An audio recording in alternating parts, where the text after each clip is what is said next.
সাধারণ কোন মৌলী শব্দের চুলকালে আমরা বিষয়গুলোকে এত বেশি গুরুত্ব দিই না, কিন্তু বড় দুঃখ, আফসোস এবং পরিতাপের বিষয় হচ্ছে ভারাক্রান্ত হৃদয় নিয়ে বলতে হচ্ছে বাংলাদেশের জাতীয় মসজিদের খতিব তিনার মতো একজন যোগ্য ব্যক্তি পর্যন্ত গতকালকে ঈদে মিলাদুন্নবীকে অস্বীকার করেছে। ঠিক কিনা বলেন?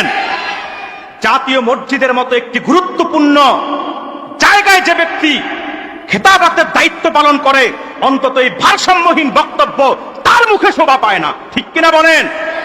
আমি বলতে চাই, বাইতুল মুকাররমের খতিবের দৃষ্টি আকর্ষণ করে, আপনি যদিও ভিন্ন একটি মাসলাকের অনুসারী, কিন্তু আপনি জাতীয় মসজিদের ইমামতিতে বসেছেন, খেতাবতের দায়িত্ব নিয়েছেন।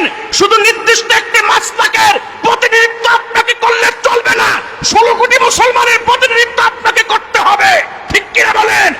সেই জন্য আপনার প্রত্যেকটা বক্তব্যের মধ্যে ইনসাফ আর আদালত থাকতে হবে, যেন কোনো একটা মাসলাক কিংবা কোনো একটা মতাদর্শের লোক কষ্ট না পায়। ঠিক কিনা বলেন? সম্মানিত সুধী, মনে রাখবেন, আমরা যারা আহলুস সুন্নাত ওয়াল জামাতের অনুসারী, আমরা মিলাদকেও বিশ্বাস করি, সিরাতকেও বিশ্বাস করি। আমরা মিলাদুন নবীর মাহফিলের পক্ষেও আছি, সিরাতুন নবীর মাহফিলের পক্ষেও আছি। ঠিক কিনা বলেন? এই দেশে বাড়াবাড়ি করে দুই দল। একদল হচ্ছে যারা ওহাবি, নজদি, তারা মিলাদুন নবীকে অস্বীকার করে, বলে মিলাদুন নবী বর্জন করো, সিরাতুন নবী কায়েম করো।